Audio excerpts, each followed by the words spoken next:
जय श्री राम भक्तों केवल 2 या 3 घंटे में आपको मनोकामना पूरी करनी है।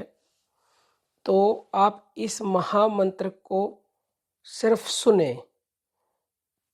100% अगर आपका मन एकाग्र हो गया और आपने उस महामंत्र को ध्यान से सुन लिया तो आपकी मनोकामना जरूर पूरी होगी।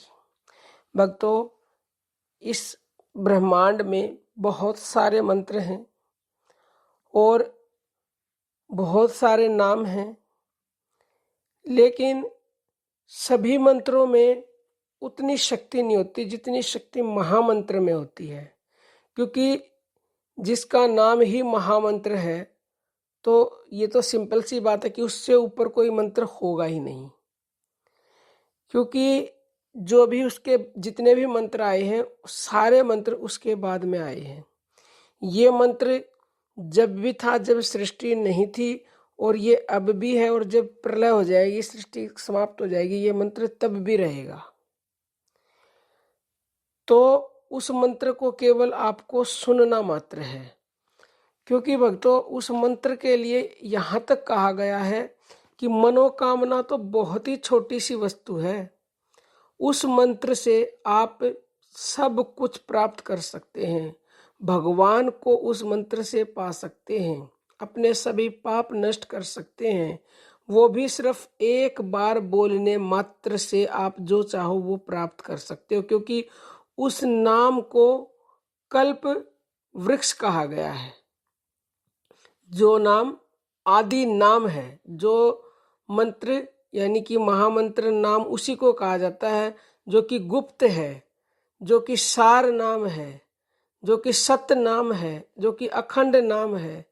तो भक्तों, उसकी पूरी महिमा तो ये वाणी गा नहीं सकती। क्योंकि कोई भी संत महात्मा ऋषि मुनि आज तक उस नाम की पूरी महिमा ना बता सका और ना ही बता पाएगा। क्योंकि वो सिर्फ और सिर्फ अनुभव का है। क्योंकि वाणी वहां तक जाती ही नहीं है, लेकिन फिर भी इशारा मात्र किया जाता है। संत इशारा करते हैं।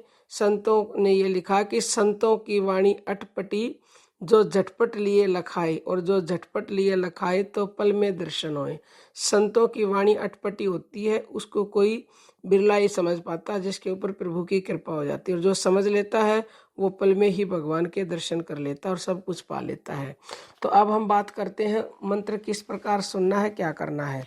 भक्तों, जैसे ही व्यक्ति पैदा होता है तो वो महामंत्र हर व्यक्ति को भगवान जन्म होते ही देता है।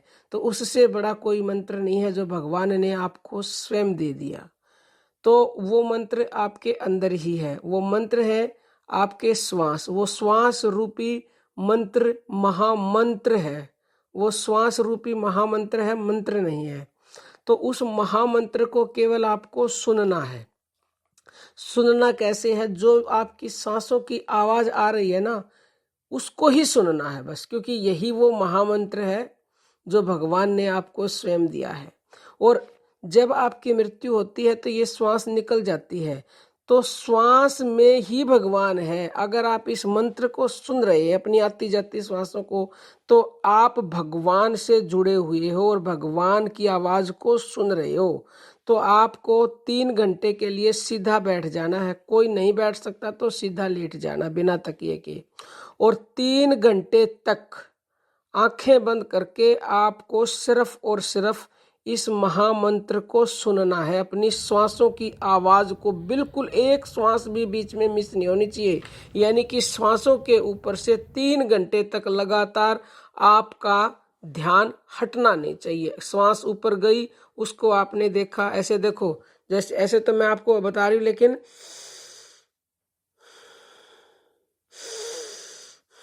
इतनी तेज आवाज आप मत करना। आप मतलब नॉर्मल जो सांसें चल रही हैं उनको देख सकते हो। शुरुआत में अगर थोड़ी बहुत देर कोई आती जाती नॉर्मल सांसों को नहीं देख सकता तो थोड़ी थोड़ी तेज आवाज में सांस लेके भी उसको देख सकता है। लेकिन हर श्वास को देखना है, आती जाती श्वास को सुनना है, मतलब उसकी आवाज को बस।